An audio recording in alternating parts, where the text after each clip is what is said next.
ਰੋਜ਼ਾਨਾ ਲੋਕਨਾਥ ਟੀਵੀ ਦਾ special programme prime ਮੁੱਦਾ ਦੇਖ ਰਹੇ ਹੋ ਤੁਸੀਂ ਤੇ ਮੈਂ ਹਾਂ ਸੁਖਵਿੰਦਰ ਸਿੰਘ ਸਿੱਧੂ। ਪ੍ਰੋਗਰਾਮ ਦੇ ਵਿੱਚ ਲੈ ਕੇ ਹਾਜ਼ਰ ਹਾਂ ਪੰਜਾਬ ਦੀ ਸਿਆਸਤ ਦਾ ਪ੍ਰਾਈਮ ਮੁੱਦਾ। ਗੱਲਬਾਤ ਕਰਾਂਗੇ ਨਵਜੋਤ ਸਿੰਘ ਸਿੱਧੂ ਦੇ ਮਸਲੇ ਤੇ। ਨਵਜੋਤ ਸਿੰਘ ਸਿੱਧੂ ਨੂੰ ਕਾਂਗਰਸ ਹਾਈ ਕਮਾਨ ਦਾ ਇੱਕ ਵੱਡਾ ਮੈਸੇਜ ਆਇਆ। ਉਸ ਮੈਸੇਜ ਦੇ ਉੱਪਰ ਨਵਜੋਤ ਸਿੰਘ ਸਿੱਧੂ ਨੂੰ ਅਮਲ ਕਰਨ ਲਈ ਕਿਹਾ ਗਿਆ। ਕੀ ਉਹ ਮੈਸੇਜ ਹੈ ਤੇ ਕਿਸ ਤਰੀਕੇ ਦੇ ਨਾਲ ਅਮਲ ਕਰਨ ਲਈ ਕਿਹਾ ਗਿਆ, ਇਹ ਵੀ ਤੁਹਾਨੂੰ ਦੱਸਾਂਗੇ। ਉਸ ਤੋਂ ਬਾਅਦ ਗੱਲਬਾਤ ਕਰਾਂਗੇ ਕਿ ਕਾਂਗਰਸ ਹਾਈ ਕਮਾਨ ਦੇ ਵੱਲੋਂ ਬਣਾਈ ਗਈ 3 ਮੈਂਬਰੀ ਕਮੇਟੀ ਦੇ ਵੱਲੋਂ ਨਵਜੋਤ ਸਿੰਘ ਸਿੱਧੂ ਨੂੰ ਵੱਡੇ ਅਹੁਦੇ ਦੀ ਆਫਰ ਵੀ ਕੀਤੀ ਗਈ ਹੈ। ਇਹ ਖਬਰ ਬਿਲਕੁਲ ਠੀਕ ਤੇ ਸਟੀਕ ਹੈ। ਸੱਚੀ ਜਾਣਕਾਰੀ, ਸੱਚੀ ਖਬਰ ਤੁਹਾਨੂੰ ਇਸ ਪ੍ਰੋਗਰਾਮ ਦੇ ਰਾਹੀਂ ਐਕਸਕਲੂਸਿਵ ਤੁਹਾਨੂੰ ਦੇਣ ਜਾ ਰਹੇ ਹਾਂ ਕਿ ਨਵਜੋਤ ਸਿੰਘ ਸਿੱਧੂ ਨੂੰ ਕਾਂਗਰਸ ਹਾਈ ਕਮਾਨ ਦੇ ਵੱਲੋਂ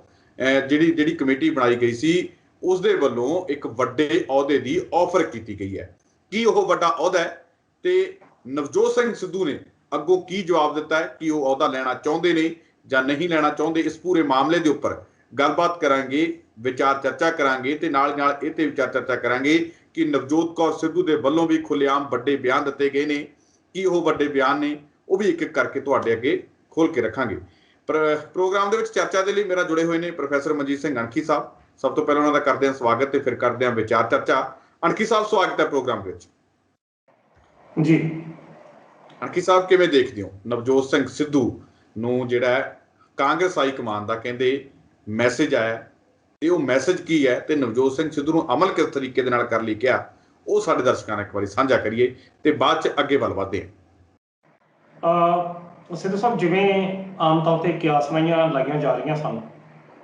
ਕਿ ਜਦੋਂ ਪਿੱਛੇ ਕਾਂਗਰਸ ਹਾਈ ਕਮਾਨ ਵੱਲੋਂ ਗਠਿਤ ਕਮੇਟੀ ਦੇ ਅੱਗੇ ਪੰਜਾਬ ਦੇ ਵਿਧਾਇਕ ਮੰਤਰੀ ਪੇਸ਼ ਹੋਏ ਨੇ ਔਰ ਉਸ ਤੋਂ ਮਗਰੋਂ ਵਾਪਸ ਆਣ ਕੇ ਸਾਰੇ ਮੰਤਰੀ, ਵਿਧਾਇਕ ਔਰ ਦੂਸਰੇ ਵਰਕਰ ਜਿਹੜੇ ਨੇ ਚੁੱਪ ਨੇ ਔਰ ਸਾਰਿਆਂ ਦੀ ਨਜ਼ਰਾਂ ਨਵਜੋਤ ਸਿੱਧੂ ਤੇ ਸਨ, ਕਿਉਂਕਿ ਜਿਸ ਤਰੀਕੇ ਨਾਲ ਉਹਨੇ ਆਪਣੀ ਟਵੀਟਸ ਨਾਲ ਇੱਕ ਜੰਗ ਜਿਹੜੀ ਕੈਪਟਨ ਅਮਰਿੰਦਰ ਦੇ ਖਿਲਾਫ ਸ਼ੁਰੂ ਕੀਤੀ ਹੋਈ ਸੀ, ਦਿੱਲੀ ਤੋਂ ਜਦੋਂ ਉਹ ਵਾਪਸ ਆਏ ਉਹ ਟਵੀਟ ਦਾ ਜਿਹੜੀ ਜੰਗ ਹੈ ਬਿਲਕੁਲ ਬੰਦ ਹੈ। ਔਰ ਅੱਜ ਇਹ ਗੱਲ ਪਤਾ ਲੱਗੀ ਹੈ ਭਰੋਸੇਯੋਗ ਸੂਤਰਾਂ ਤੋਂ ਜਾਂ ਸਟੀਕ ਜਾਣਕਾਰੀ ਤੁਹਾਡੇ ਸ਼ਬਦਾਂ 'ਚ ਮੈਂ ਕਹਿ ਸਕਦਾ, ਉਹਨਾਂ ਨੂੰ ਹਾਈ ਕਮਾਨ ਵੱਲੋਂ ਔਰ ਉਸ ਤੇ ਰਾਹੀਂ 3 ਮੈਂਬਰੀ ਜਿਹੜੀ ਗਠਿਤ ਕਮੇਟੀ ਵੱਲੋਂ ਹੀ ਇਹ ਉਹਨਾਂ ਨੂੰ ਨਿਰਦੇਸ਼ ਦਿੱਤੇ ਗਏ ਸਨ ਕਿ ਤੁਸੀਂ ਉੱਥੇ ਜਾ ਕੇ ਬਿਲਕੁਲ ਚੁੱਪ ਰਹਿਣਾ ਹੈ, ਤੁਸੀਂ ਕੁਝ ਵੀ ਨਹੀਂ ਬੋਲਣਾ। ਤੇ ਬਿਲਕੁਲ ਹਾਈ ਕਮਾਨ ਦੇ ਨਿਰਦੇਸ਼ਾਂ ਦੇ ਤੇ ਆਦੇਸ਼ਾਂ ਦੇ ਤਹਿਤ ਨਵਜੋਤ ਸਿੰਘ ਸਿੱਧੂ ਪਿਛਲੇ 15 ਦਿਨਾਂ ਤੋਂ ਬਿਲਕੁਲ ਚੁੱਪ ਹੈਗਾ। ਕੇਵਲ ਨਵਜੋਤ ਸਿੱਧੂ ਹੀ ਨਹੀਂ, ਅਗਰ ਵੇਖਿਆ ਜਾਵੇ ਤਾਂ ਬਾਕੀ ਵਿਧਾਇਕ ਵੀ ਜਿਹੜੇ ਉਹ ਚੁੱਪ ਨੇ, ਕੇਵਲ ਸਵਾਏ ਪ੍ਰਗਟ ਸਿੰਘ ਤੋਂ। ਤਾਂ ਪ੍ਰਗਟ ਸਿੰਘ ਹੋਣਾ ਦਾ ਇੱਕ ਵੱਖਰਾ ਮੁੱਦਾ,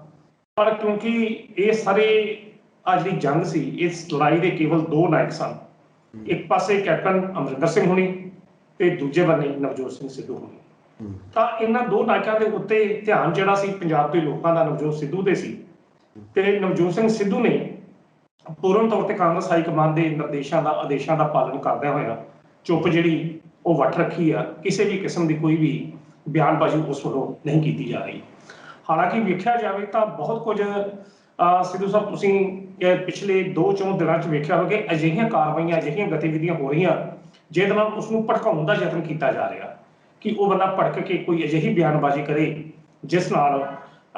ਉਸ ਦੇ ਖਿਲਾਫ ਜਿਹੜੀ ਸ਼ਿਕਾਇਤ ਆ ਇੱਕ ਡੋਜ਼ੀਆਰ ਜਿਹੜਾ ਤਿਆਰ ਕਰਕੇ ਕਾਂਗਰਸ ਹਾਈ ਕਮਾਨ ਨੂੰ ਦਿੱਤਾ ਜਾ ਸਕੇ। ਜਿਸ ਤਰ੍ਹਾਂ ਕੱਲ੍ਹ ਰਵਨੀਤ ਬਿੱਟੂ ਨੇ ਵੀ ਇਹ ਗੱਲ ਕਹੀ ਕਿ ਹਾਂ ਉਸ ਫਰੇਮ 'ਚ ਕੈਪਟਨ ਅਮਰਿੰਦਰ ਸਿੰਘ ਤੇ ਪ੍ਰਤਾਪ ਸਿੰਘ ਬਾਜਵਾ ਆ ਸਕਦੇ ਆ, ਪਰ ਨਵਜੋਤ ਸਿੱਧੂ ਵੱਲੋਂ ਮੈਂ ਕੁਝ ਨਹੀਂ ਕਹਿ ਸਕਦਾ। ਔਰ ਜਿਸ ਤਰੀਕੇ ਨਾਲ ਟਕਸਾਲੀ ਸ਼ਬਦ ਦੀ ਆੜ ਦੇ ਵਿੱਚ ਅੱਜ ਕੱਲ੍ਹ ਉਹਦੇ ਉੱਤੇ ਬੰਬਾਰਮੈਂਟ ਹੋ ਰਹੀ ਆ, ਉਹਦੇ ਉੱਤੇ ਬਿਆਨਬਾਜ਼ੀ ਕੀਤੀ ਜਾ ਰਹੀ ਹੈ, ਇਹਦੇ ਬਾਵਜੂਦ ਵੀ ਉਹ ਬਿਲਕੁਲ ਕੋਈ ਵੀ ਵਰਸ਼ਨ, ਕੋਈ ਵੀ ਬਿਆਨਬਾਜ਼ੀ ਉਹ ਨਹੀਂ ਕਰ ਰਿਹਾ। ਔਰ ਜੇ ਉਹ ਨਹੀਂ ਕਰ ਰਿਹਾ, ਔਰ ਇਹੋ ਹੀ ਕੁਝ ਉਹਨੇ ਅੱਜ ਤੋਂ 2 ਸਾਲ ਪਹਿਲਾਂ ਵੀ ਇਸੇ ਤਰ੍ਹਾਂ ਜਿਹੜਾ ਮੌਨ ਵਰਤ ਉਹਨੇ ਰੱਖਿਆ ਸੀ, ਇਸ ਤੋਂ ਪਹਿਲਾਂ ਵੀ 2 ਸਾਲ ਉਹਨੇ ਕੁਝ ਨਹੀਂ ਸੀ ਬੋਲਿਆ। ਤਾਂ ਹੁਣ ਇਹ ਗੱਲ ਸਪਸ਼ਟ ਹੋ ਗਈ ਕਿ ਜੇਕਰ ਉਹ 2 ਸਾਲ ਨਹੀਂ ਸੀ ਬੋਲਿਆ ਤਾਂ ਸ਼ਾਇਦ ਉਦੋਂ ਵੀ ਉਹਨੂੰ ਕਾਂਗਰਸ ਹਾਈ ਕਮਾਨ ਵੱਲੋਂ ਵੀ ਇਸ਼ਾਰਾ ਸੀ ਕਿ ਤੂੰ ਚੁੱਪ ਕਰਕੇ ਆਪਣੇ ਜਿਹੜੇ ਦਿਨ ਆ ਉਹ ਕੱਟ। ਉਹ ਇਸ਼ਾਰਾ ਕਿਹਦੇ ਵੱਲੋਂ ਸੀ ਉਹ ਸਮਝਾਰਾ ਆਪਾਂ ਨੂੰ ਕਹਿਣ ਦੀ ਲੋੜ ਨਹੀਂ ਕਿ ਉਹਨਾਂ ਵੱਲੋਂ ਇਸ਼ਾਰਾ ਕੀਤਾ ਜਾ ਸਕਦਾ ਜਾਂ ਉਹਨਾਂ ਦੇ ਇਸ਼ਾਰੇ ਤੇ, ਉਹਨਾਂ ਦੇ ਆਕੇ ਤੇ ਹੀ ਉਹ ਚੁੱਪ ਸੀ ਜਿਨ੍ਹਾਂ ਦੇ ਰਾਹੀਂ ਨਵਜੋਤ ਸਿੱਧੂ ਨੇ ਕਾਂਗਰਸ ਦੇ ਵਿੱਚ ਐਂਟਰ ਕੀਤੀ ਸੀ। ਨਹੀਂ ਤਾਂ ਨਵਜੋਤ ਸਿੱਧੂ ਵੱਲੋਂ ਆਪਾਂ ਬੜੀ ਵਾਰੀ ਗੱਲ ਆਪਾਂ ਪ੍ਰੋਗਰਾਮ 'ਚ ਕਰ ਚੁੱਕੇ ਹਾਂ ਕਿ ਉਹਨਾਂ ਨੂੰ ਕੋਈ ਬੰਦਾ ਕੋਈ ਕਵੇ ਨਾ ਕਿ ਤੁਸੀਂ 5 ਮਿੰਟ ਚੁੱਪ ਕਰਨਾ, ਤੇ ਸ਼ਾਇਦ ਉਹ 2 ਮਿੰਟ ਬਾਅਦ ਪੁੱਛਣਗੇ ਫੋਨ ਕਿ ਹਾਂ ਵੀ 5 ਮਿੰਟ ਹੋਏ ਕਿ ਨਹੀਂ। ਪਰ ਉਹ ਵਿਅਕਤੀ ਜਿਹੜਾ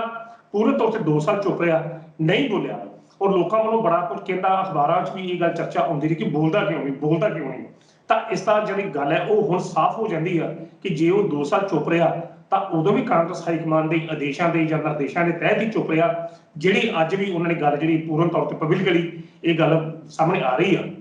ਕਿ ਉਹਨਾਂ ਨੂੰ ਕਿਸ ਤਰੀਕੇ ਨਾਲ, ਕਿਉਂਕਿ ਇਹ ਗੱਲ ਨਵਜੋਤ ਕੌਰ ਸਿੱਧੂ ਨੇ ਵੀ ਬਕਾਇਦਾ ਪ੍ਰੈਸ ਦੇ ਵਿੱਚ ਆਣ ਕੇ ਕਹੀ ਹੈ ਕਿ ਅਸੀਂ ਕਾਂਗਰਸ ਹਾਈਕਮਾਨ ਦੇ ਆਦੇਸ਼ਾਂ ਦੇ ਤੇ ਚੁੱਪ ਆ ਕਹਿੰਦੇ, ਬਾਕੀ ਜੋ ਸਾਡਾ ਫੈਸਲਾ ਹੋਊਗਾ ਉਹ ਜਿਹੜੀ ਕਾਂਗਰਸ ਹਾਈਕਮਾਨ ਵੱਲੋਂ ਫੈਸਲਾ ਜਿਹੜਾ ਲਿਆ ਜਾਣਾ ਉਸ ਤੋਂ ਬਾਅਦ ਅਸੀਂ ਆਪਣੀ ਗੱਲ ਕਰਾਂਗੇ। ਔਰ ਇਹ ਜਿਹੜੀ ਬਿਆਨਬਾਜ਼ੀ ਆ ਇਹ ਬੜੀ ਸੁਲਝੀ ਹੋਈ ਬਿਆਨਬਾਜ਼ੀ ਆ ਸਭ, ਜਿਹੜੀ ਅਸਲ 'ਚ ਬਿਆਨ ਅਸੀਂ ਕਰ ਦਿੰਦੇ ਜਾਂ ਬੋਲ ਪੈਂਦੇ ਜਿਸ ਤਰੀਕੇ ਨਾਲ ਮੰਤਰੀ ਬੋਲਦੇ ਆ ਜਾਂ ਵਿਧਾਇਕ ਅੱਜ ਕੱਲ੍ਹ ਬੋਲਦੇ ਆ ਤਾਂ ਉਹਦਾ ਫਿਰ ਗੱਲ ਜਿਹੜੀ ਅਰਥਾ ਨਿਰਰਥ ਹੋ ਜਾਂਦਾ। ਔਰ ਸਭ ਤੋਂ ਖਤਰਨਾਕ ਜਿਹੜੀ ਹੁੰਦੀ ਨਾ ਚੁੱਪ ਦੀ ਭਾਸ਼ਾ ਹੁੰਦੀ ਹੈ, ਜਿਵੇਂ ਪਾਸ਼ ਵੀ ਲਿਖਦਾ ਕਿ ਸਭ ਤੋਂ ਖਤਰਨਾਕ ਹੁੰਦੀ ਹੈ ਚੁੱਪ ਦੀ ਭਾਸ਼ਾ, ਕਿ ਜਦੋਂ ਬੰਦਾ ਚੁੱਪ ਆ ਪਤਾ ਨਹੀਂ ਉਹਦੇ ਮਨ 'ਚ ਕੀ ਹੈ। ਤਾਂ ਉਹ ਜਿਹੜੀ ਸਥਿਤੀ ਹੈ ਉਹ ਨਵਜੋਤ ਸਿੱਧੂ ਦੀ ਹੈ। ਨਵਜੋਤ ਸਿੱਧੂ ਇਸ ਵੇਲੇ ਕਾਂਗਰਸ ਹਾਈਕਮਾਨਾਂ ਦੇ ਆਦੇਸ਼ਾਂ ਦੇ ਪੂਰਨ ਤੌਰ ਤੇ ਚੁੱਪ ਆ, ਔਰ ਉਹਦੀ ਚੁੱਪ ਤੋਂ ਹੀ ਇਹ ਜਿੰਨੇ ਵੀ ਬੰਦੇ ਆ ਜਿਹੜੇ ਵਿਧਾਇਕ ਨੇ ਚਾਹੇ ਉਹ MP ਨੇ ਉਹਦੀ ਚੁੱਪ ਕਰਕੇ ਹੀ ਪਰੇਸ਼ਾਨ ਨੇ ਕਿ ਉਹ ਬੋਲਦਾ ਕਿਉਂ ਨਹੀਂ। ਮੈਂ ਇੱਕ ਨਿੱਕੀ ਜਿਹੀ ਗੱਲ ਤੁਹਾਡੇ ਨਾਲ ਕੋਡ ਕਰਦਾ ਕਿ ਮੇਰੇ ਇੱਕ ਦੋਸਤ ਨੇ ਜੀਵਨ ਦਾ ਬੜਾ ਉਹਨਾਂ ਨੂੰ ਤਜਰਬਾ, ਉਹਨਾਂ ਨੇ ਇੱਕ ਵਾਰੀ ਮੈਨੂੰ ਗੱਲ ਕਹੀ, ਮਤਲਬ ਅੱਜ ਉਹ ਗੱਲ ਪਤਾ ਨਹੀਂ ਇਸ ਪ੍ਰੋਗਰਾਮ 'ਚ ਮੈਂ ਕਿਵੇਂ ਉਸਨੂੰ ਕੋਡ ਲੱਗਾ ਕਰਨ, ਤੇ ਉਹਨਾਂ ਨੇ ਮੈਨੂੰ ਇੱਕ ਗੱਲ ਕਹੀ, ਕਹਿੰਦਾ ਮਨਜੀਤ ਕਿ ਜੀਵਨ 'ਚ ਕਿਸੇ ਕੋਲ ਨਹੀਂ ਡਰਨ ਦੀ ਲੋੜ, ਜੀਵਨ 'ਚ ਕਿਸੇ ਕੋਲ ਡਰਨ ਦੀ ਲੋੜ ਨਹੀਂ, ਪਰ ਉਸ ਬੰਦੇ ਕੋਲ ਜ਼ਰੂਰ ਡਰਿਓ ਜਿਹੜੀ ਭਰੀ ਸੱਥ ਦੇ ਵਿੱਚ ਭਰੀ ਪਰੇ ਦੇ ਵਿੱਚ ਤੁਹਾਡੇ ਕੋਲ ਬੇਇੱਜ਼ਤੀ ਕਰਾ ਕੇ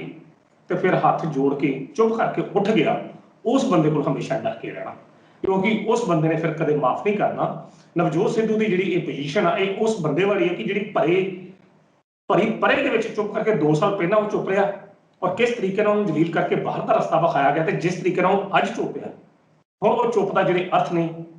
ਕਾਂਗਰਸ ਹਾਈਕਮਾਨ ਦੀ ਚੁੱਪ ਬਾਰੇ ਉਹਨਾਂ ਨੇ ਫਿਰ ਉਦੋਂ ਰੈਲੀ ਦੇ ਵਿੱਚ ਵੀ ਕਿਹਾ ਸੀ ਤੁਸੀਂ ਮੈਨੂੰ ਬਥੇਰਾ ਟਾਈਮ ਚੁੱਪ ਕਰਾਈ ਕੇ ਬਿਠਾਈ ਰੱਖਿਆ। ਬਿਲਕੁਲ, ਉਹ ਉਹਨਾਂ ਦੇ ਅੰਦਰ ਦੀ ਇੱਕ ਭਾਵਨਾ ਹੀ ਨਵਜੋਤ ਸਿੱਧੂ ਦੀ ਜਿਹੜੀ ਉਹਨੇ ਸਟੇਜ ਤੋਂ ਜ਼ਾਹਿਰ ਕੀਤੀ ਜਦੋਂ ਸੁਖਜਿੰਦਰ ਸਿੰਘ ਰੰਧਾਵੇ ਨੂੰ ਸਟੇਜ ਦੇ ਉੱਤੋਂ ਉਹ ਬੋਲਿਆ ਸੀ। ਸੋ ਕਹਿਣ ਦਾ ਅਰਥ ਹੈ ਕਿ ਅਜੇ ਵੀ ਉਹ ਵੇਟ ਹੈ, ਉਹਦੀ ਚੁੱਪ ਕਰਕੇ ਹੀ ਇਹ ਸਾਰਾ ਕੁਝ ਹੋ ਰਿਹਾ, ਜੋ ਕੁਝ ਪ੍ਰਤਾਪ ਬਾਜਵਾ ਕੈਪਟਨ ਅਮਰਿੰਦਰ ਸਿੰਘ ਮਿਲਦੇ ਪਏ ਆ ਕਿ ਨਹੀਂ ਮਿਲਦੇ ਪਏ। ਅਣਖੀ ਸਾਹਿਬ ਚੁੱਪ ਕਈ ਵਾਰੀ ਇਸ ਤਰੀਕੇ ਨਾਲ ਕਰਾਇਆ ਜਾਂਦਾ, ਜਿਵੇਂ ਮੰਨ ਲਓ ਤੁਸੀਂ ਮੈਨੂੰ ਕਹਿ ਦਿਓ ਮੈਂ ਤੁਹਾਡੇ ਬੜਾ ਨੇੜੇ ਆ, ਤੁਸੀਂ ਮੈਨੂੰ ਕਹੋ ਵੀ ਸੁਖਵਿੰਦਰ ਮੈਂ ਬੈਠਾ ਤੂੰ ਚੁੱਪ ਕਰ, ਤੈਨੂੰ ਕੁਛ ਕਰਨ ਦੀ ਲੋੜ ਨਹੀਂ, ਤੇ ਕਿਤੇ ਉਸ ਤਰੀਕੇ ਨਾਲ ਤਾਂ ਨਹੀਂ ਚੁੱਪ ਕਰਾਇਆ ਗਿਆ। ਰਾਹੁਲ ਗਾਂਧੀ ਪ੍ਰਿਅੰਕਾ ਗਾਂਧੀ ਉਹਨਾਂ ਨੇ ਕਿਹਾ ਹੋਵੇ ਵੀ ਸਿੱਧੂ ਸਾਹਿਬ ਤੁਹਾਨੂੰ ਕੁਝ ਵੀ ਕਰਨ ਦੀ ਲੋੜ ਨਹੀਂ, ਤੁਸੀਂ ਚੁੱਪ ਕਰ ਜਾਓ, ਅਸੀਂ ਬੈਠੇ ਹਾਂ, ਅਸੀਂ ਜਿਹੜਾ ਕੁਝ ਕਰਨਾ ਅਸੀਂ ਕਰਾਂਗੇ। ਕਿਵੇਂ ਦੇਖਦੇ ਹੋ ਕਿ ਇਸ ਚੁੱਪ ਦੇ ਵਿੱਚ ਨਵਜੋਤ ਸਿੰਘ ਸਿੱਧੂ ਦਾ ਭਲਾ ਜਾਂ ਫਿਰ ਚੁੱਪ ਦੇ ਪਿੱਛੇ ਕੋਈ ਗੱਲ ਹੋਰ ਹੈ? ਨਹੀਂ, ਬਿਲਕੁਲ ਆ ਜਿਹੜੀ ਪਹਿਲੀ ਗੱਲ ਤੁਸੀਂ ਕਹੀ ਹੈ ਇਹਦੇ ਵਿੱਚ ਉਹ ਜ਼ਿਆਦਾ ਵਜ਼ਨ ਰੱਖਦੀ ਹੈ ਕਿ ਚੁੱਪ ਦੇ ਵਿੱਚ ਹੀ ਭਲਾ, ਕਿਉਂਕਿ ਨਵਜੋਤ ਸਿੱਧੂ ਤੇ ਹਮੇਸ਼ਾ ਹੀ ਇਹ ਬਿਆਨ ਮਤਲਬ ਇਲਜ਼ਾਮ ਲੱਗਦੇ ਰਹੇ ਨੇ ਕਿ ਉਹ ਆਪਣੀ ਪਾਰਟੀ ਦੇ ਖਿਲਾਫ ਬੋਲਦਾ, ਇਹੋ ਜਿਹੀ ਬਿਆਨਬਾਜ਼ੀ ਕਰਦਾ। ਤਾਂ ਜਿਸ ਤਰੀਕੇ ਨਾਲ ਤੁਸੀਂ ਪਹਿਲਾਂ ਕੋਟ ਕੀਤਾ ਕਿ ਰਾਹੁਲ ਗਾਂਧੀ ਔਰ ਪ੍ਰਿਅੰਕਾ ਵੱਲੋਂ ਹੀ ਇਹ ਗੱਲ ਕਹੀ ਗਈ ਕਿ ਤੁਸੀਂ ਚੁੱਪ ਕਰਕੇ ਰਹਿਣਾ, ਅਸੀਂ ਦੇਖਦੇ ਹਾਂ, ਤੇ ਸ਼ਾਇਦ ਇਹੋ ਕਾਰਨ ਕਿ ਕੈਪਟਨ ਅਮਰਿੰਦਰ ਸਿੰਘ ਉਹਨਾਂ ਵੱਲੋਂ ਟਿੱਲ ਤੱਕ ਜ਼ੋਰ ਲਾਉਣ ਦੇ ਬਾਵਜੂਦ ਵੀ ਨਵਜੋਤ ਸਿੱਧੂ ਅੱਜ ਵੀ ਉਸੇ ਸਥਿਤੀ ਤੇ ਖੜਾ ਆ ਜਿੱਥੇ ਉਹ ਚੁੱਪ ਰਹਿ ਕੇ ਵੀ ਲੋਕਾਂ ਵਾਸਤੇ ਇੱਕ ਖਤਰਾ ਬਣਿਆ ਹੋਇਆ ਹੈ, ਤੇ ਜੇਕਰ ਉਹ ਬੋਲ ਜਾਂਦਾ ਤਾਂ ਸ਼ਾਇਦ ਉਸ ਦੀ ਆ ਜਿਹੜੀ ਸਥਿਤੀ ਅੱਜ ਨਾ ਹੁੰਦੀ। ਸੋ ਨਵਜੋਤ ਕੌਰ ਸਿੱਧੂ ਦਾ ਜਿਹੜਾ ਇਹ ਬਿਆਨ ਆਇਆ ਕਿ ਕਾਂਗਰਸ ਹਾਈਕਮਾਨ ਦੇ ਆਦੇਸ਼ਾਂ ਤੇ ਅਸੀਂ ਚੁੱਪ ਹਾਂ, ਇਹ ਬੜਾ ਅਹਿਮੀਅਤ ਰੱਖਦਾ। ਔਰ ਦੂਜਾ ਪੁਆਇੰਟ ਜਿਹੜਾ ਨਾਲ ਆ ਉਹ ਨਵਜੋਤ ਸਿੱਧੂ ਹੁਣਾਂ ਦੀ ਜਿਹੜੀ ਗੱਲ ਸਾਨੂੰ ਸਾਹਮਣੇ ਪਤਾ ਲੱਗੀ ਆ ਕਿ ਉਹ ਹੈ ਕਿ ਕਾਂਗਰਸ ਹਾਈਕਮਾਨ ਵੱਲੋਂ ਜਿਹੜੀ ਗਠਿਤ ਕਮੇਟੀ ਸੀ ਬਕਾਇਦਾ ਉਹਨਾਂ ਨੂੰ ਡਿਪਟੀ ਮੁੱਖ ਮੰਤਰੀ ਦਾ ਜਿਹੜਾ ਅਹੁਦਾ ਆ ਉਹ ਪੇਸ਼ਕਸ਼ ਕੀਤੀ ਗਈ ਕਿ ਤੁਸੀਂ ਇਸ ਅਹੁਦੇ ਤੇ ਆਓ, ਇਹ ਅਹੁਦਾ ਅਸੀਂ ਤੁਹਾਨੂੰ ਦੇਣ ਨੂੰ ਤਿਆਰ ਹਾਂ। ਔਰ ਸ਼ਾਇਦ ਕੈਪਟਨ ਅਮਰਿੰਦਰ ਸਿੰਘ ਵੀ ਇਸ ਗੱਲ ਤੇ ਸਹਿਮਤ ਸੀ ਕਿ ਹਾਂ ਬਈ ਇਹਨੂੰ ਡਿਪਟੀ ਮੁੱਖ ਮੰਤਰੀ ਦਾ ਅਹੁਦਾ ਦੇ ਕੇ ਮੈਂ ਆਪਣੀ ਪੰਜਾਬੀ 'ਚ ਜਾਂ ਜਿਸ ਤਰ੍ਹਾਂ ਜੱਟਵਾਦ ਦੀ ਗੱਲ ਨੂੰ ਮੈਂ ਆਪਣੀ ਲੱਤ ਥੱਲਿਓਂ ਲੰਘਾਉਣਾ ਹੈਗਾ। ਪਰ ਉਹ ਵਿਅਕਤੀ ਨੇ ਨਵਜੋਤ ਸਿੱਧੂ ਦੀ ਜਿਹੜੀ ਗੱਲ ਹੈ ਉਹ ਉਸੇ ਪੁਆਇੰਟ ਤੇ ਅੜਿਆ ਕਿ ਨਹੀਂ ਵੀ ਮੈਂ ਇਸ ਬੰਦੇ ਨਾਲ ਇਸ ਵਿਅਕਤੀ ਨਾਲ ਕੰਮ ਹੀ ਨਹੀਂ ਕਰਨਾ। ਸੋ ਇਹ ਜਿਹੜੀਆਂ ਕਿਆਸ ਰਾਈਆਂ ਨੇ ਕਿ ਜਿਸ ਤਰੀਕੇ ਨਾਲ ਪਿਛਲੇ ਦਿਨੀ ਰਮਨੀਤ ਸਿੰਘ ਬਿੱਟੂ ਜਾਂ ਆਪਾਂ ਕੈਪਟਨ ਬਰਗੇਡ ਦੇ ਜਿਹੜੇ ਵਿਧਾਇਕ ਨੇ ਜਾਂ MP ਬੋਲਦੇ ਪਏ ਨੇ ਕਿ ਨਵਜੋਤ ਸਿੱਧੂ ਖੁੱਡੇ ਲੈਣ ਲੱਗ ਗਿਆ, ਉਸਨੂੰ ਖੁੱਡੇ ਨਾਲ ਲਾਇਆ ਜਾ ਰਿਹਾ, ਇਹਦੇ ਨਾਲ ਇੱਕ ਗੱਲ ਸਾਫ਼ ਹੋ ਗਈ ਆ ਕਿ ਨਹੀਂ, ਕਾਂਗਰਸ ਹਾਈਕਮਾਨ ਦੇ ਵਿੱਚ ਅਜੇ ਵੀ ਨਵਜੋਤ ਸਿੱਧੂ ਦੀ ਜਿਹੜੀ ਤੂਤੀ ਆ ਉਹ ਬੋਲਦੀ ਆ, ਜਿਸ ਕਰਕੇ ਉਸਨੂੰ ਇਹ ਅਹੁਦਾ ਜਿਹੜਾ ਉਸਨੂੰ ਪੇਸ਼ਕਸ਼ ਕੀਤੀ ਗਈ ਪਰ ਉਸ ਬੰਦੇ ਨੇ ਲਿਆ ਨਹੀਂ ਤਾਂ ਲੋਕੀ ਤਾਂ ਇੱਕ ਨਿੱਕੀ ਜਿਹੀ ਚੇਅਰਮੈਨੀ ਕਰਕੇ ਹੀ ਸਭ ਕੁਝ ਆਪਣਾ ਦਾਅ ਤੇ ਲਾ ਦਿੰਦੇ ਆ, ਜਾਂ ਇੱਥੋਂ ਤੱਕ ਆਪਣਾ ਕੈਰੀਅਰ ਆਪਣੇ ਪੋਤਰੂ ਨੂੰ ਇੰਸਪੈਕਟਰ ਬਣਾਉਣ ਵਾਸਤੇ ਵੀ ਬੰਦਾ ਸਾਰਾ ਕੁਝ ਦਾਅ ਤੇ ਲਾ ਦਿੰਦਾ, ਵਫਾਦਾਰੀਆਂ ਬਦਲਣ ਲੱਗੇ ਆ, ਮਿੰਟ ਨਹੀਂ ਲੱਗਦੇ। ਤੇ ਜੇਕਰ ਬੰਦਾ ਡਿਪਟੀ ਮੁੱਖ ਮੰਤਰੀ ਬਣਦਾ ਤਾਂ ਬਹੁਤ ਕੁਝ ਉਹ ਕਰ ਸਕਦਾ ਸੀ। ਜਿਸ ਤਰੀਕੇ ਨਾਲ ਨਵਜੋਤ ਕੌਰ ਸਿੱਧੂ ਦਾ ਅੱਜ ਬਿਆਨ ਸੀ ਕਿ ਉਸਨੇ 25 ਕਰੋੜ ਦੀ ਨੌਕਰੀ ਛੱਡੀ ਹੈ ਜਾਂ 10 ਕਰੋੜ ਦੀ ਨੌਕਰੀ ਛੱਡੀ ਹੈ, ਤਾਂ ਉਹ ਸ਼ੋਆਂ ਦੇ ਵਿੱਚ ਜੇਕਰ ਉਹ ਚਾਹੁੰਦਾ ਤਾਂ ਪੰਜਾਬ ਦੀ ਸੇਵਾ ਕਰਨਾ ਚਾਹੁੰਦਾ। ਇਹ ਜਿਹੜੀਆਂ ਚੀਜ਼ਾਂ ਨੇ, ਇਹੋ ਹੀ ਚੀਜ਼ਾਂ, ਇਹੋ ਹੀ ਤੱਥ ਜਿਹੜੇ ਨੇ ਉਸ ਦੀ ਸ਼ਖਸੀਅਤ ਨੂੰ ਉਭਾਰਦੇ ਨੇ, ਉਸ ਨੂੰ ਇੱਕ ਵਧੀਆ ਇਨਸਾਨ ਜਿਹੜਾ ਪਤਾ ਨਹੀਂ ਉਹ ਅਸਲ 'ਚ ਅਮਲ ਦੇ ਵਿੱਚ ਇਨਸਾਨ ਕਿੱਦਾਂ ਦਾ ਹੋਵੇਗਾ ਜਾਂ ਕਿੱਦਾਂ ਦਾ ਨਹੀਂ ਹੋਵੇਗਾ, ਕਿਉਂਕਿ ਅਸੀਂ ਨਹੀਂ ਜਾਣਦੇ। ਪਰ ਜੋ ਕੁਝ ਉਹਨਾਂ ਵੱਲੋਂ ਜਾਂ ਉਸਦੀ ਵਾਈਫ ਵੱਲੋਂ ਪਤਨੀ ਵੱਲੋਂ ਪ੍ਰੈਜ਼ੈਂਟ ਕੀਤਾ ਗਿਆ, ਉਹਦੇ ਤੋਂ ਉਹੀ ਸਾਬਤ ਹੁੰਦਾ ਕਿਉਂਕਿ ਡਿਪਟੀ ਮੁੱਖ ਮੰਤਰੀ ਦਾ ਅਹੁਦਾ ਕੋਈ ਛੋਟਾ ਅਹੁਦਾ ਨਹੀਂ ਹੈ। ਬਰਾਬਰ ਜਿਹੜਾ ਉਹ ਸੀਐਮ ਦੇ ਬਰਾਬਰ ਬਣਦੇ ਨੇ, ਤੇ ਜੇ ਡਿਪਟੀ ਮੁੱਖ ਮੰਤਰੀ ਬਣਦਾ ਇਸ ਪਾਸੇ ਆਉਣ ਲੱਗਿਆ ਸੀ। ਕਹਿੰਦੇ ਕਿ ਹਾਈ ਕਮਾਂਡ ਦੀ ਜਿਹੜੀ ਕਮੇਟੀ ਸੀ ਉਹਦੇ ਵੱਲੋਂ ਆਫਰ ਕੀਤਾ ਗਿਆ ਸੀ ਕਿ ਭਾਈ ਦੇਖ ਲਓ ਜੇ ਨਿਬੜਦਾ ਤਾਂ ਤੁਹਾਨੂੰ ਡਿਪਟੀ ਸੀਐਮ ਬਣਾ ਦਿੰਦੇ ਆ। ਹਾਲਾਂਕਿ ਇੱਕ ਵਾਰੀ ਪਹਿਲਾਂ ਵੀ 2-2.5 ਮਹੀਨੇ ਪਹਿਲਾਂ ਵੀ ਕਹਿੰਦੇ ਕਿ ਜਦੋਂ ਇਹ ਕਮੇਟੀ ਨਹੀਂ ਸੀ ਬਣੀ ਉਸ ਟਾਈਮ ਵੀ ਨਵਜੋਤ ਸਿੰਘ ਸਿੱਧੂ ਨੇ ਆਫਰ ਕੀਤੀ ਗਈ ਸੀ, ਉਸ ਟਾਈਮ ਵੀ ਉਹਨਾਂ ਨੇ ਕਹਿੰਦੇ ਵੀ ਛੱਡਤੀ ਸੀ। ਪਰ ਹੁਣ ਦੁਬਾਰਾ ਕਹਿੰਦੇ ਹਾਈ ਕਮਾਂਡ ਦੇ ਹੀ ਬੰਦਿਆਂ ਤੋਂ ਲੀਕ ਹੋਈ ਖਬਰ ਹੈ ਤੇ ਸਾਹਮਣੇ ਆਈ ਹੈ ਕਿ ਨਵਜੋਤ ਸਿੰਘ ਸਿੱਧੂ ਨੂੰ ਹਾਈ ਕਮਾਂਡ ਦੀ ਕਮੇਟੀ ਦੇ ਵੱਲੋਂ ਆਫਰ ਕੀਤੀ ਗਈ ਸੀ ਕਿ ਭਾਈ ਤੁਸੀਂ ਸਾਰਾ ਕੁਝ ਸੁਲਝਾ ਲਓ, ਤੁਹਾਨੂੰ ਵੱਡਾ ਅਹੁਦਾ ਦੇ ਦਿੰਦੇ ਆ, ਤੁਹਾਨੂੰ ਜਿਹੜਾ ਕੀ ਕਹਿੰਦੇ ਆ ਡਿਪਟੀ ਮੁੱਖ ਮੰਤਰੀ ਜਿਹੜਾ ਤੁਹਾਨੂੰ ਬਣਾ ਦਿੰਦੇ ਆ। ਤਾਂ ਸ਼ਾਇਦ ਨਵਜੋਤ ਸਿੰਘ ਸਿੱਧੂ ਇਸੇ ਕਰਕੇ ਹੀ, ਮਾਫ ਕਰਨਾ, ਇਸੇ ਕਰਕੇ ਹੀ ਸ਼ਾਇਦ ਨਹੀਂ, ਪੱਕਾ ਹੀ ਹੈ, ਕਿਉਂਕਿ ਨਵਜੋਤ ਸਿੰਘ ਸਿੱਧੂ ਨੇ ਜਦੋਂ ਉਹ ਅਹੁਦਾ ਠੁਕਰਾ ਦਿੱਤਾ ਤਾਂ ਫਿਰ ਹੀ ਉਹਨਾਂ ਨੇ ਜਿਹੜਾ ਉਹਦੇ ਵਿੱਚ ਕਮੈਂਟ ਕਰਕੇ ਆਪਣੀ ਸਿਫਾਰਿਸ਼ ਕੀਤੀ ਕਿ ਨਵਜੋਤ ਸਿੰਘ ਸਿੱਧੂ ਨੂੰ ਕਿਸੇ ਵੱਡੇ ਅਹੁਦੇ ਤੇ ਐਡਜਸਟ ਕੀਤਾ ਜਾਵੇ, ਔਰ ਨਾਲ ਹੀ ਨਾਲ ਇਹ ਗੱਲ ਕਹੀ ਕਿ ਨਵਜੋਤ ਸਿੰਘ ਸਿੱਧੂ ਜਿਹੜੇ ਆ ਉਹ ਕੈਪਟਨ ਅਮਰਿੰਦਰ ਸਿੰਘ ਦੇ ਅਧੀਨ ਕੰਮ ਨਹੀਂ ਕਰਨਾ ਚਾਹੁੰਦੇ, ਯਾਨੀ ਕਿ ਡਿਪਟੀ ਮੁੱਖ ਮੰਤਰੀ ਦਾ ਅਹੁਦਾ ਉਹਨਾਂ ਦੇ ਵੱਲੋਂ ਨਕਾਰ ਦਿੱਤਾ ਹੈ। ਜੀ ਬਿਲਕੁਲ ਬਿਲਕੁਲ, ਕਿਉਂਕਿ ਉਹ ਤਾਂ ਬਾਰ-ਬਾਰ ਉਹਨਾਂ ਵੱਲੋਂ ਇਹ ਗੱਲ ਹੋ ਚੁੱਕੀ ਹੈ ਕਿ ਉਹ ਜੇਕਰ ਨਵਜੋਤ ਸਿੰਘ ਸਿੱਧੂ ਡਿਪਟੀ ਮੁੱਖ ਮੰਤਰੀ ਦਾ ਅਹੁਦਾ ਸਵੀਕਾਰ ਕਰਦੇ ਆ ਤਾਂ ਜਿੱਥੇ ਫਿਰ ਵਿਰੋਧੀ ਪਾਰਟੀਆਂ ਦੇ ਉਹ ਨਿਸ਼ਾਨੇ ਤੇ ਆ ਜਾਂਦੇ, ਉੱਥੇ ਕੈਪਟਨ ਅਮਰਿੰਦਰ ਵੱਲੋਂ ਵੀ ਜਾਂ ਉਹਦੇ ਕੈਂਪ ਵੱਲੋਂ ਵੀ ਇਹੋ ਜਿਹੀਆਂ ਗੱਲਾਂ ਆਉਣੀਆਂ ਸਨ ਕਿ ਇਹ ਬੰਦਾ ਇਸੇ ਅਹੁਦੇ ਦੀ ਭੁੱਖ ਕਰਕੇ ਹੀ ਇੱਕ ਜਿਹੜਾ ਮਖੌਟਾ ਇਹਨੇ ਲੋਕ ਆਵਾਜ਼ ਦਾ ਪਾਇਆ ਹੋਇਆ ਸੀ। ਸੋ ਇਸ ਕਰਕੇ ਉਸ ਬੰਦੇ ਦਾ ਇਸ ਚੀਜ਼ ਨੂੰ ਤਿਆਗਣਾ, ਇਸ ਅਹੁਦੇ ਨੂੰ ਤਿਆਗ ਦੇਣਾ ਔਰ ਕਹਿਣਾ ਕਿ ਸਵੀਕਾਰ ਨਾ ਕਰਨਾ, ਤੇ ਦੂਜੇ ਪਾਸੇ ਕਾਂਗਰਸ ਸੰਗਠਨ ਦੇ ਵਿੱਚ ਜਾ ਕੇ ਆਪਣੀ ਜ਼ਿੰਮੇਵਾਰੀ ਨਿਭਾਉਣ ਦੀ ਗੱਲ ਕਰਨੀ। ਹਾਲਾਂਕਿ ਇਹ ਪਤਾ ਨਹੀਂ ਉਹਨਾਂ ਨੇ ਕਿਹਾ ਕਿ ਨਹੀਂ ਕਿਹਾ, ਪਰ ਜਿਸ ਤਰੀਕੇ ਨਾਲ ਕਾਂਗਰਸ ਹਾਈ ਕਮਾਂਡ ਵੱਲੋਂ ਜਿਹੜੀ ਗਠਨ ਕਮੇਟੀ ਨੇ ਉਹਨਾਂ ਦੇ ਹੱਕ 'ਚ ਰਿਪੋਰਟ ਪੇਸ਼ ਕੀਤੀ ਆ, ਉਹਦੇ ਵਿੱਚ ਤਾਂ ਇਹੋ ਹੀ ਆ ਕਿ ਉਹਨਾਂ ਨੂੰ ਫਿਰ ਸੰਗਠਨ ਦੇ ਵਿੱਚ ਜ਼ਿੰਮੇਵਾਰੀ ਜਿਹੜੀ ਦਿੱਤੀ ਜਾਣੀ ਚਾਹੀਦੀ ਹੈ। ਬਾਕੀ ਨਵਜੋਤ ਸਿੰਘ ਸਿੱਧੂ ਉਹ ਜ਼ਿੰਮੇਵਾਰੀ ਇਸ਼ਾਰਾ ਕਾਂਗਰਸ ਦੀ ਪ੍ਰਧਾਨਗੀ ਵੱਲ ਕਰ ਰਹੀ ਹੈ। ਮਾਨਕੀ ਸਾਹਿਬ, ਜੇ ਤੁਸੀਂ ਧਿਆਨ ਨਾਲ ਆਪਾਂ ਦੇਖੀਏ, ਆਪਾਂ ਵਾਰ-ਵਾਰ ਇਹੀ ਗੱਲ ਦੱਸਦੇ ਆ ਰਹੇ ਹਾਂ ਕਿ ਨਵਜੋਤ ਸਿੰਘ ਸਿੱਧੂ ਨੇ ਪਹਿਲਾਂ ਵੀ ਡਿਪਟੀ ਮੁੱਖ ਮੰਤਰੀ ਦਾ ਅਹੁਦਾ ਜਿਹੜਾ ਸਵੀਕਾਰ ਕੀਤਾ, ਤੇ ਹੁਣ ਜਿਸ ਤਰੀਕੇ ਨਾਲ ਦੁਬਾਰਾ ਉਹਨਾਂ ਨੂੰ ਆਫਰ ਕੀਤੀ ਗਈ ਹੈ ਡਿਪਟੀ ਮੁੱਖ ਮੰਤਰੀ ਦੇ ਅਹੁਦੇ ਦੀ, ਉਹਨਾਂ ਨੇ ਨਕਾਰਤਾ। ਤੇ ਨਾਲ ਜਿਸ ਤਰੀਕੇ ਦੀ ਸਿਫਾਰਿਸ਼ ਹੈ ਕਿ ਭਾਈ ਉਹ ਕੈਪਟਨ ਦੇ ਅਧੀਨ ਕੰਮ ਨਹੀਂ ਕਰਨਾ ਚਾਹੁੰਦੇ, ਭਾਵ ਕਿ ਨਾ ਤਾਂ ਡਿਪਟੀ ਮੁੱਖ ਮੰਤਰੀ, ਨਾ ਇਕੱਲਾ ਐਮਐਲਏ, ਨਾ ਮੰਤਰੀ, ਤਾਂ ਫਿਰ ਜੇਕਰ ਕੈਪਟਨ ਦੀ ਅਧੀਨਗੀ ਤੋਂ ਬਾਹਰ ਕੋਈ ਅਹੁਦਾ ਹੈ ਤਾਂ ਉਹ ਸਿਰਫ ਔਰ ਸਿਰਫ ਜਿਹੜਾ ਆਪਣੇ ਕਾਂਗਰਸ ਪੰਜਾਬ ਦੀ ਜਿਹੜੀ ਪ੍ਰਧਾਨਗੀ ਹੈ ਉਹੀ ਆਉਂਦੀ ਹੈ। ਤੇ ਸਿੱਧੇ ਤੌਰ ਤੇ ਉਹਨਾਂ ਨੇ ਕਾਂਗਰਸ ਦੀ ਪ੍ਰਧਾਨਗੀ ਦੇ ਅਹੁਦੇ ਵੱਲ ਇਸ਼ਾਰਾ ਜਿਹੜਾ ਕਮੇਟੀ ਨੇ ਸਿਫਾਰਿਸ਼ ਕਰਕੇ ਕੀਤਾ। ਨਹੀਂ, ਬਿਲਕੁਲ ਉਹ ਤਾਂ ਗੱਲ ਵੱਖਰੀ ਹੈ ਕਿ ਉਹਨਾਂ ਨੇ ਇਸ਼ਾਰਾ ਕਰਤਾ, ਪਰ ਹੁਣ ਅਗਲਾ ਸਟੈਪ ਜਿਹੜਾ ਆ ਉਹ ਤਾਂ ਇਹ ਮੰਗ ਕਰਦਾ ਨਾ ਕਿ ਅਗਲੇ ਜਿਹੜਾ ਊਠ ਜਿਹੜਾ ਕਿਸ ਕਰਵਟ ਬੈਠਦਾ ਆ, ਕਿ ਉਸ ਗੱਲ ਤੇ ਕਿੱਥੋਂ ਤੱਕ ਰਜ਼ਾਮੰਦੀ ਹੁੰਦੀ ਹੈ ਜਾਂ ਕਿੱਥੋਂ ਤੱਕ ਨਹੀਂ ਹੁੰਦੀ। ਤਾਂ ਅੱਜ ਨਵਜੋਤ ਕੌਰ ਸਿੱਧੂ ਦੀ ਇੱਕ ਸਟੇਟਮੈਂਟ ਜਿਹੜੀ ਆ ਹੋਰ ਇੱਕ ਬੜੀ ਅਹਿਮੀਅਤ ਰੱਖਦੀ ਹੈ, ਜਿਹੜੀ ਤੁਹਾਡੇ ਇਸ ਬਿਆਨ ਦੀ ਪ੍ਰੋੜਤਾ ਕਰਦੀ ਹੈ ਕਿ ਸੂਬਾ ਕਾਂਗਰਸ ਦੇ ਪ੍ਰਧਾਨ ਦੀ। ਜੇਕਰ ਨਵਜੋਤ ਕੌਰ ਸਿੱਧੂ ਦੇ ਬਿਆਨ ਨੂੰ ਚੀਰ ਫਾੜ ਕਰੋ ਤਾਂ ਉਸਨੇ ਇੱਕ ਬਿਆਨ ਕੀਤਾ ਕਿ ਅਸੀਂ ਇੱਕ ਸੀਟ ਦੀ ਗੱਲ ਨਹੀਂ ਕਰਦੇ, 117 ਸੀਟਾਂ ਦੀਆਂ ਗੱਲਾਂ ਕਰਦੇ ਹਾਂ। 117 ਸੀਟਾਂ ਤੋਂ ਭਾਵ ਕਿ ਤੁਸੀਂ ਇੱਕ ਜ਼ਿੰਮੇਵਾਰੀ ਜਿਹੜੀ ਆ ਉਹ ਪ੍ਰਧਾਨ ਦੀ ਲੈ ਕੇ ਤੁਸੀਂ 117 ਸੀਟਾਂ ਦੀ ਨੁਮਾਇੰਦਗੀ ਕਰ ਰਹੇ ਜੇ। ਉਸਨੇ ਇਹ ਵੀ ਗੱਲ ਕੀਤੀ, ਤਾਂ ਭਾਵ ਇਸ ਦਾ ਅਰਥ ਇਹੋ ਹੀ ਨਿਕਲਦਾ ਕਿ ਨਵਜੋਤ ਸਿੰਘ ਸਿੱਧੂ ਜਾਂ ਨਵਜੋਤ ਕੌਰ ਸਿੱਧੂ ਜੇ ਉਹ ਗੱਲ ਕਰ ਰਹੇ ਨੇ ਤਾਂ ਉਹ ਕੇਵਲ ਕਾਂਗਰਸ ਦੇ ਸੂਬਾ ਪ੍ਰਧਾਨ ਦੇ ਸੰਦਰਭ ਦੇ ਵਿੱਚ ਹੀ ਗੱਲ ਕਰ ਰਹੇ ਨੇ ਕਿ ਜਿਸ ਤਰੀਕੇ ਨਾਲ ਕਾਂਗਰਸ ਹਾਈ ਕਮਾਂਡ ਵੱਲੋਂ ਵੀ ਉਹਨਾਂ ਨੂੰ ਇੱਕ ਇਸ਼ਾਰਾ ਜਿਹੜਾ ਕੀਤਾ ਹੋਇਆ। ਬਾਕੀ ਆਪਾਂ ਇਹਦੇ ਨਾਲ ਇੱਕ ਗੱਲ ਹੋਰ ਸਾਫ਼ ਕਰਦੇ ਕਿ ਜੋ ਮਰਜ਼ੀ ਹੋ ਜਾਵੇ, ਪੰਜਾਬ ਪੱਧਰ ਤੇ ਜਿੰਨੀਆਂ ਅਫਵਾਹਾਂ ਅੱਜ ਕੱਲ੍ਹ ਫੈਲਦੀਆਂ ਪਈਆਂ, ਜਿਸ ਤਰੀਕੇ ਨਾਲ ਇੱਕ ਅਫਵਾਹ ਇਹ ਫੈਲੀ ਕਿ ਬੀਤੇ ਦਿਨ ਕੈਪਟਨ ਅਮਰਿੰਦਰ ਸਿੰਘ ਤੇ ਪ੍ਰਤਾਪ ਸਿੰਘ ਬਾਜਵਾ ਦੀ ਇੱਕ ਮੀਟਿੰਗ ਹੋਈ, ਅਗਲੇ ਦਿਨ ਪ੍ਰਤਾਪ ਸਿੰਘ ਬਾਜਵਾ ਨੇ ਪ੍ਰੈਸ ਕਾਨਫਰੰਸ ਕਰਕੇ ਉਸ ਡਿਨਾਈ ਕਰਤਾ। ਅੱਜ ਸੀਐਮ ਹਾਊਸ ਵੱਲੋਂ ਵੀ ਇਸ ਗੱਲ ਤੋਂ ਡਿਨਾਈ ਕੀਤਾ ਗਿਆ। ਇਸੇ ਤਰ੍ਹਾਂ ਦੀ ਇੱਕ ਹੋਰ ਅਫਵਾਹ ਜਿਹੜੀ ਬਾਜ਼ਾਰ 'ਚ ਬੜੀ ਗਰਮ ਆ ਕਿ 20 ਤਰੀਕ ਨੂੰ ਕਾਂਗਰਸ ਹਾਈ ਕਮਾਂਡ ਨੇ ਉਹਨਾਂ ਬੰਦਿਆਂ ਨੂੰ ਸੱਦਿਆ, ਕੈਪਟਨ ਅਮਰਿੰਦਰ ਸਿੰਘ ਨੂੰ ਸੱਦਿਆ, ਨਵਜੋਤ ਸਿੰਘ ਸਿੱਧੂ ਨੂੰ ਸੱਦਿਆ, ਪ੍ਰਤਾਪ ਸਿੰਘ ਬਾਜਵਾ ਨੂੰ ਸੱਦਿਆ। ਇਹ ਵੀ ਇੱਕ ਅਫਵਾਹ ਹੀ ਹੈ। ਹਾਲਾਂਕਿ ਜਦੋਂ ਕਿ ਦੂਜੇ ਪਾਸੇ ਸਾਨੂੰ ਜਿਹੜੀ ਆਪਣੇ ਸੂਤਰਾਂ ਤੋਂ ਜਾਣਕਾਰੀ ਮਿਲ ਕੇ ਸਾਹਮਣੇ ਆਈ ਉਹ ਇਹ ਹੈ ਕਿ ਗਾਂਧੀ ਪਰਿਵਾਰ ਕਦੇ ਵੀ ਐਤਵਾਰ ਨੂੰ ਕੋਈ ਮੀਟਿੰਗ ਜਿਹੜੀ ਆ ਉਹ ਨਹੀਂ ਕਰਦਾ। ਸੋ ਇਹ ਜਿਹੜੇ ਅਫਵਾਹਾਂ ਜਿਹੜੀਆਂ ਡਾਈਆਂ, ਜੇਕਰ ਇਹ ਗੱਲ ਉੱਡੇ ਵੀ ਐਤਵਾਰ ਨੂੰ ਗਾਂਧੀ ਪਰਿਵਾਰ ਕਿਸੇ ਨਾਲ ਮੀਟਿੰਗ ਕਰ ਰਿਹਾ ਤਾਂ ਸਮਝੋ ਅਫਵਾਹ ਹੈ। ਜੀ ਬਿਲਕੁਲ ਬਿਲਕੁਲ, ਜੋ ਸਾਡੇ ਤੱਥਾਂ ਤੋਂ ਜਾਂ ਜੋ ਸੂਤਰਾਂ ਤੋਂ ਜਾਣਕਾਰੀ ਸਾਡੇ ਤੱਕ ਪਹੁੰਚੀ ਉਹ ਇਹੋ ਹੀ ਹੈ ਕਿ ਜਦੋਂ ਵੀ ਕੋਈ ਬੰਦਾ ਇਹ ਗੱਲ ਕਹਿੰਦਾ ਕਿ ਗਾਂਧੀ ਪਰਿਵਾਰ ਐਤਵਾਰ ਨੂੰ ਮੀਟਿੰਗ ਉਹਨੇ ਰੱਖੀ ਹੈ ਤਾਂ ਸਮਝ ਲਓ ਇਹ ਕਿਸੇ ਕੈਂਪ ਵੱਲੋਂ, ਵਿਰੋਧੀਆਂ ਵੱਲੋਂ ਹੀ ਇੱਕ ਉਡਾਈ ਗਈ ਅਫਵਾਹ ਹੈ ਕਿ ਇੱਕ ਭਰਮ ਦੀ ਸਥਿਤੀ ਜਿਹੜੀ ਆ ਉਹ ਪੈਦਾ ਕਰ ਦਿੱਤੀ ਜਾਵੇ ਤੇ ਵਿਰੋਧੀਆਂ ਨੂੰ। ਕੱਲ ਬਹੁਤ ਸਾਰੇ ਲੋਕ ਸੋਚ ਰਹੇ ਹੋਣੇ ਆ ਕਿ 20 ਤਰੀਕ ਨੂੰ ਸ਼ਾਇਦ ਕੋਈ बड़ा वड्डा फैसला आ सकता है। दर्शकों ਨੂੰ ਇੱਕ ਵਾਰੀ ਉਹ ਵੀ ਦੱਸ ਦਈਏ ਕਿ ਉਹ 20 ਤਰੀਕ ਨੂੰ ਮੀਟਿੰਗ ਨਹੀਂ ਹੋਵੇਗੀ, ਹਾਲੇ ਮੀਟਿੰਗ ਫਾਈਨਲ ਵੀ ਨਹੀਂ ਹੋਈ ਵੀ ਕਿਹੜੀ ਤਰੀਕ ਨੂੰ ਮੀਟਿੰਗ ਹੋਣੀ ਹੈ। ਕੋਈ 22 ਨੂੰ ਕਹਿ ਰਿਹਾ, ਕੋਈ ਕਿੱਦਣ ਕਹਿ ਰਿਹਾ, ਹੋ ਸਕਦਾ 22 ਨੂੰ ਹੀ ਹੋਵੇ, ਪਰ ਹਾਲੇ ਤੱਕ ਕਿਸੇ ਨੂੰ ਕੋਈ ਵੀ ਨਾ ਤਾਂ ਨਵਜੋਤ ਸਿੰਘ ਸਿੱਧੂ ਨੂੰ, ਕੈਪਟਨ ਅਮਰਿੰਦਰ ਸਿੰਘ ਨੂੰ, ਨਾ ਹੀ ਪ੍ਰਤਾਪ ਸਿੰਘ ਬਾਜਵਾ ਨੂੰ। ਕੱਲ ਪ੍ਰਤਾਪ ਸਿੰਘ ਬਾਜਵਾ ਵੀ ਕਹਿ ਚੁੱਕਿਆ ਕਿ ਮੈਨੂੰ ਕੋਈ ਸੁਨੇਹਾ ਨਹੀਂ ਆਇਆ, ਤਾਂ ਉਧਰੋਂ ਨਵਜੋਤ ਕੌਰ ਸਿੱਧੂ ਵੀ ਕਹਿ ਚੁੱਕਿਆ ਸਾਨੂੰ ਕੋਈ ਸੁਨੇਹਾ ਨਹੀਂ ਆਇਆ। यानी कि हाले किसी को भी कोई सुनेहा आया नहीं। बेशक कोई 20 तरीक की मीटिंग कहता हो, कोई 22 तरीक की कहता हो, पर हाले तक किसी को कोई सुनेहा नहीं आया। पर आने वाले कुछ ही दिनों के कहते 2-4 दिनों के इस संबंधी कोई सुनेहा आ सकता है। नहीं बिल्कुल वो तो हो ही सकता, क्योंकि जिस तरीके अगले हफ्ते पंजाब कैबिनेट में रद्दो बदल दी फॉर्मां भी उठदियां पईयां जां गल्लां चंडीगढ़ के गलियारियां 'च गल्लां चलदियां पईयां ने, तो उस तरह ये भी गल मतलब अगले हफ्ते हो सकती है। पर यह गल यकीनी तौर पर आप कह सकते हैं, क्योंकि साडे तत्थ इस गल की पुष्टि करते हैं कि ऐतवार को कोई भी इहो जी मीटिंग जिहड़ी आ वो नहीं रखी गई जिहदे विच कैप्टन अमरिंदर सिंह के भविख का सवाल जां नवजोत सिंह सिद्धू के भविख के सवाल बारे जिम्मेवारी बारे कोई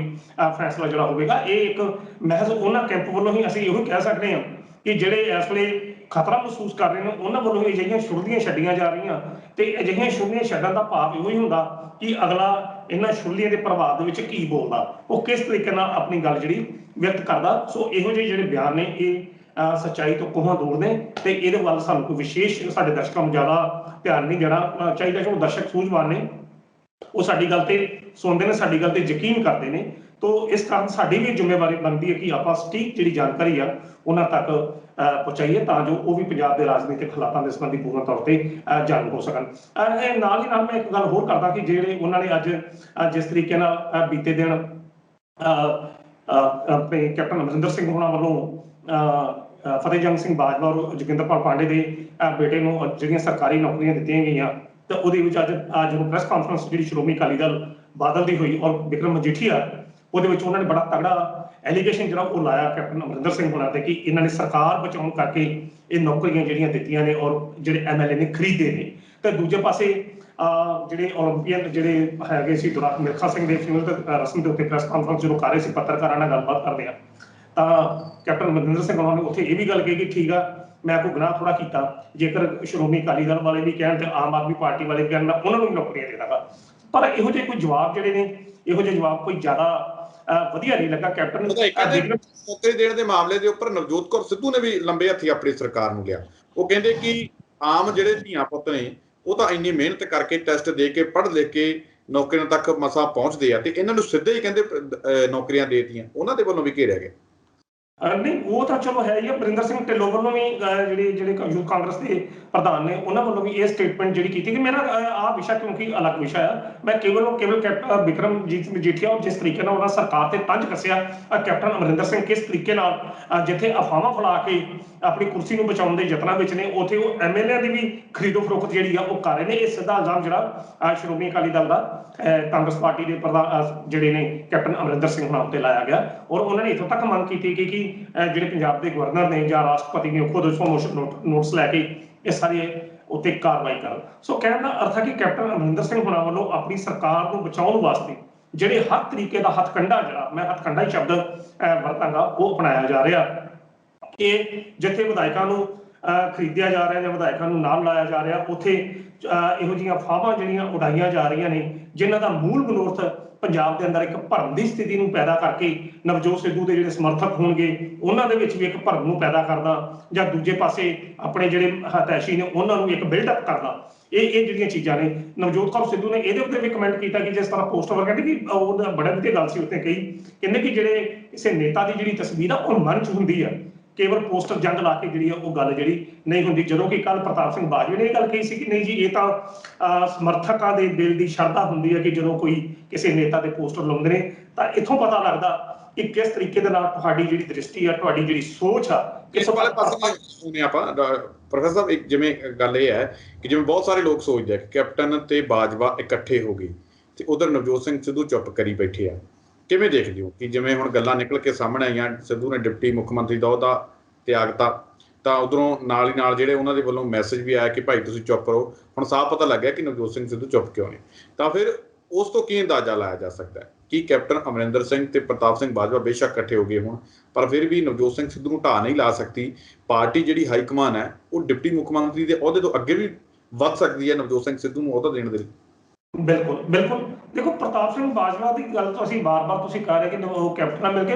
ਉਹਦੀ ਸਾਰੇ ਗੁਰਦਾਸਪੁਰ ਤੋਂ ਵੱਧ ਜਿਹੜੀ ਹੋਣ ਦਾ ਪ੍ਰਤਾਪ ਸਿੰਘ ਬਾਜਵਾ ਦੀ ਸਥਿਤੀ ਉਹ ਨਹੀਂ ਹੈ ਕਿ ਸਮੁੱਚੇ ਪੰਜਾਬ ਦੇ ਵਿੱਚ ਉਹ ਆਪਣਾ ਪ੍ਰਭਾਵ ਜਿਹੜਾ ਪਾ ਸਕਣ। ਠੀਕ ਹੈ, ਪ੍ਰਤਾਪ ਸਿੰਘ ਬਾਜਵੇ ਨੂੰ ਜਾਂ ਫਤਿਹਜੰਗ ਸਿੰਘ ਬਾਜਵੇ ਨੂੰ ਕੈਪਟਨ ਅਮਰਿੰਦਰ ਸਿੰਘ ਉਹਨਾਂ ਨੇ ਆਪਣੇ ਨਾਲ ਤਾਂ ਜੋੜਿਆ ਕਿ ਮਾਝੇ ਦੇ ਵਿੱਚ ਤ੍ਰਿਪਤ ਰਜਿੰਦਰ ਸਿੰਘ ਬਾਜਵਾ ਔਰ ਸੁਖਜਿੰਦਰ ਸਿੰਘ ਰੰਧਾਵੇ ਦੇ ਜਿਹੜੇ ਪਰ ਆ ਉਹ ਕੱਟੇ ਜਾ ਸਕਣ, ਕਿਉਂਕਿ ਪੂਰਨ ਤੌਰ ਤੇ ਦੋਵੇਂ ਤ੍ਰਿਪਤ ਰਜਿੰਦਰ ਸਿੰਘ ਬਾਜਵਾ ਔਰ ਪ੍ਰਤਾਪ ਸਿੰਘ ਬਾਜਵਾ ਜਿਹੜੇ ਨੇ ਆਪਣੇ ਪੁਰਾਣੇ ਇੱਕ ਦੂਜੇ ਦੇ ਵਿਰੋਧੀ ਨੇ। ਪਹਿਲਾ ਹੱਥ ਕੈਪਟਨ ਅਮਰਿੰਦਰ ਸਿੰਘ ਉਹਨਾਂ ਦਾ ਤ੍ਰਿਪਤ ਦੇ ਹੱਥ ਸੀ, ਹੁਣ ਉਹਨਾਂ ਨੇ ਪ੍ਰਤਾਪ ਬਾਜਵੇ ਤੇ ਰੱਖਤਾ। ਇਹ ਕੋਈ ਜ਼ਿਆਦਾ ਇਹਨੂੰ ਤੁਸੀਂ ਨਵਜੋਤ ਸਿੱਧੂ ਦੇ ਸੰਦਰਭ ਵਿੱਚ ਰੱਖ ਕੇ ਨਾ ਬਾਚੋ, ਉਹ ਇੱਕ ਅਲੱਗ ਸਥਿਤੀਆਂ ਨੇ। ਪਰ ਇਹਨਾਂ ਜਿਸ ਤਰੀਕੇ ਨਾਲ ਤੁਸੀਂ ਕਹਿੰਦੇ ਕਿ ਇਹਦਾ ਪ੍ਰਭਾਵ ਜਿਹੜਾ ਉੱਪਰ ਦੀ ਹਾਈਕਮਾਨ, ਬਿਲਕੁਲ ਨਹੀਂ ਇਹਦਾ ਪ੍ਰਭਾਵ ਪਏਗਾ, ਕਿਉਂਕਿ ਹਾਈਕਮਾਨ ਦੇ ਅਜੇ ਵੀ ਬਲੂ ਆਈਜ਼ ਜਿਹੜੇ ਨੇ ਉਹ ਨਵਜੋਤ ਸਿੰਘ ਸਿੱਧੂ ਨੇ, ਉਹ ਅਜੇ ਵੀ ਉਹਨਾਂ ਦੇ ਪੂਰਨ ਤੌਰ ਤੇ ਉਹਨਾਂ ਦੇ ਮਗਰ ਇੱਕ ਬੈਕ ਆ। ਜਿਸ ਤਰੀਕੇ ਨਾਲ ਤੁਸੀਂ ਪਹਿਲਾਂ ਗੱਲ ਕੀਤੀ ਕਿ ਹਾਂ ਵੀ ਕਈ ਵਾਰੀ ਚੁੱਪ ਕਰਾ ਕੇ ਅਸੀਂ ਬੈਠੇ ਆ, ਅਸੀਂ ਗੱਲ ਕਰਦੇ ਆ, ਤਾਂ ਸੇਮ ਜਿਹੜੀ ਪੋਜੀਸ਼ਨ ਆ ਉਹ ਇਹੋ ਹੀ ਆ ਕਿ ਨਵਜੋਤ ਸਿੱਧੂ ਨੂੰ ਚੁੱਪ ਕਰਾ ਕੇ ਕਿ ਅਸੀਂ ਬੈਠੇ ਆ, ਅਸੀਂ ਮੁਕਾਬਲਾ ਕਰ ਰਹੇ ਹਾਂ। ਤੇ ਜੇਕਰ ਇਹ ਸਾਰੇ ਇੰਨੀ ਵੱਡੀ ਜੰਗ ਵੇਖੋ, ਕਿਸੇ ਮੁੱਖ ਮੰਤਰੀ ਦਾ ਇੱਕ ਐਮਐਲਏ ਨੂੰ ਇਹ ਕਹਿ ਦੇਣਾ ਕਿ ਮੇਰੇ ਵਾਸਤੇ ਕਾਂਗਰਸ ਦੇ ਦਰਵਾਜ਼ੇ ਤੇਰੇ ਵਾਸਤੇ ਬੰਦ, ਔਰ ਉਸ ਤੋਂ ਮਗਰੋਂ ਅਗਰ ਕਾਂਗਰਸ ਹਾਈਕਮਾਨ ਫਿਰ ਤੁਹਾਨੂੰ ਡਿਪਟੀ ਮੁੱਖ ਮੰਤਰੀ ਦਾ ਅਹੁਦਾ ਦੇ ਰਹੀ ਆ, ਇਸ ਦੇ ਅਰਥ ਕੀ ਨਿਕਲਦੇ ਨੇ? ਇਹਦੇ ਅਰਥ ਇਹ ਨਿਕਲਦੇ ਨੇ ਕਿ ਕੈਪਟਨ ਦੀ ਹੁਣ ਉੱਥੇ ਤੁਸੀਂ ਕਹਿੰਦੇ ਹੋ ਕਿ ਦਰਵਾਜ਼ੇ ਬੰਦ, ਉਹਦੇ ਕਰਕੇ ਹੀ ਇੰਨਾ ਤਾਮਝਾਮ ਕੀਤਾ ਹੋਵੇ ਪੂਰੀ ਦੀ ਪੂਰੀ ਕਾਂਗਰਸ ਜਿਹੜੀ ਉੱਥੇ ਦਿੱਲੀ ਸੱਦ ਲਈ ਗਈ ਹੋਵੇ, ਤੇ ਕੈਪਟਨ ਅਮਰਿੰਦਰ ਸਿੰਘ ਨੂੰ ਵੀ ਉਹਦੇ ਕਰਕੇ ਦਿੱਲੀ ਜਾਣਾ ਪਵੇ, ਤਾਂ ਇਹ ਵੱਡੀ ਗੱਲ ਹੈ। ਵੱਡੀ ਗੱਲ ਆ। ਔਰ ਕੈਪਟਨ ਅਮਰਿੰਦਰ ਸਿੰਘ ਉਹ ਕਿ ਜਿਹੜੇ ਕਰੋਨਾ ਕਾਲ ਦੇ ਵਿੱਚ ਵੀ ਕਦੇ ਉਹ ਬਾਹਰ ਨਹੀਂ ਨਿਕਲੇ, ਉਹਨਾਂ ਨੇ ਪੂਰਨ ਤੌਰ ਤੇ ਕਰੋਨੇ ਦੀਆਂ ਜਿਹੜੀਆਂ ਗਾਈਡਲਾਈਨ ਸੀ ਉਹ ਪੂਰਨ ਤੌਰ ਤੇ ਉਹਨਾਂ ਨੇ ਆਪਣੇ ਉੱਤੇ ਲਾਗੂ ਕੀਤੀਆਂ ਨੇ। ਉਹਨਾਂ ਨੂੰ ਵੀ ਦਿੱਲੀ ਜਾਣਾ ਪਿਆ, ਤੇ ਉੱਥੇ ਦਿੱਲੀ ਜਾ ਕੇ ਅਗਰ ਇਹ ਗੱਲ ਸਾਹਮਣੇ ਆਉਂਦੀ ਹੈ ਕਿ ਉਹਨਾਂ ਨੂੰ ਡਿਪਟੀ ਮੁੱਖ ਮੰਤਰੀ ਦਾ ਅਹੁਦਾ ਅਗਲਿਆਂ ਨੂੰ ਪੇਸ਼ਕਸ਼ ਕੀਤੀ ਗਈ ਤੇ ਉਹਨੇ ਇਨਕਾਰ ਕੀਤਾ, ਤਾਂ ਇਹ ਬੜੀ ਵੱਡੀ ਗੱਲ ਹੈ। ਤੇ ਇਹਦੇ ਸੰਬੰਧੀ ਕੈਪਟਨ ਅਮਰਿੰਦਰ ਸਿੰਘ ਉਹਨਾਂ ਨੂੰ ਔਰ ਉਹਦੇ ਜਿਹੜੇ ਖਾਸ ਤੌਰ ਤੇ ਉਹਨਾਂ ਦੇ ਜਿਹੜੇ ਸਿਪਾਹ ਸਲਾਰ ਨੇ ਰਣਜੀਤ ਬਿੱਟੂ ਹੋਇਆ ਜਾਂ ਜਸਵੀਰ ਸਿੰਘ ਡਿੰਪਾ, ਇਹਨਾਂ ਨੂੰ ਸੋਚਣਾ ਪਊਗਾ ਕਿ ਉਸ ਬੰਦੇ ਦਾ ਜਿਹੜਾ ਕੱਦ ਆ ਉਹ ਹੁਣ ਪੰਜਾਬ ਦੇ ਪੱਧਰ ਦਾ ਨਹੀਂ ਆ, ਉਹਨੂੰ ਕਾਂਗਰਸ ਹਾਈਕਮਾਨ ਇੰਨੀ ਜਲਦੀ ਛੱਡਣ ਦੇ ਮੂਡ 'ਚ ਨਹੀਂ ਹੈ। ਉਹਨਾਂ ਤੋਂ ਉਹਨਾਂ ਦਾ 2024 ਦੀ ਇਲੈਕਸ਼ਨ ਵੀ ਜਿਹੜੀ ਆ ਉਹਨਾਂ ਦਾ ਨਿਸ਼ਾਨਾ ਜਿਹੜਾ ਹੋ ਸਕਦੀ ਹੈ। ਇਸ ਤਾਂ ਪ੍ਰੋਫੈਸਰ ਸਾਹਿਬ ਤੁਸੀਂ ਇਸ ਅਹਿਮ ਮੁੱਦੇ ਦੇ ਉੱਪਰ ਸਾਡੇ ਨਾਲ ਗੱਲਬਾਤ ਕੀਤੀ, ਤੁਹਾਡਾ ਬਹੁਤ ਬਹੁਤ ਧੰਨਵਾਦ ਜੀ। ਧੰਨਵਾਦ। ਤਾਂ ਇਹ ਸਨ ਪ੍ਰੋਫੈਸਰ ਮਨਜੀਤ ਸਿੰਘ ਅਣਖੀ ਸਾਹਿਬ, ਜਿਨ੍ਹਾਂ ਦੇ ਵੱਲੋਂ ਇਸ ਅਹਿਮ ਮੁੱਦੇ ਦੇ ਉੱਪਰ ਸਾਡੇ ਨਾਲ ਗੱਲਬਾਤ ਕੀਤੀ ਗਈ, ਆਪਣੇ ਕੀਮਤੀ ਵਿਚਾਰ ਸਾਡੇ ਨਾਲ ਸਾਂਝੇ ਕੀਤੇ ਗਏ। ਤਾਂ ਇੱਕ ਵਾਰੀ ਦਰਸ਼ਕਾਂ ਨੂੰ ਫਿਰ ਦੱਸ ਦਈਏ ਕਿ ਇਹ ਐਕਸਕਲੂਸਿਵ ਜਾਣਕਾਰੀ ਅਸੀਂ ਆਪਣੇ ਪ੍ਰੋਗਰਾਮ ਵਿੱਚ ਸਾਂਝੀ ਕੀਤੀ ਹੈ ਕਿ ਨਵਜੋਤ ਸਿੰਘ ਸਿੱਧੂ ਨੂੰ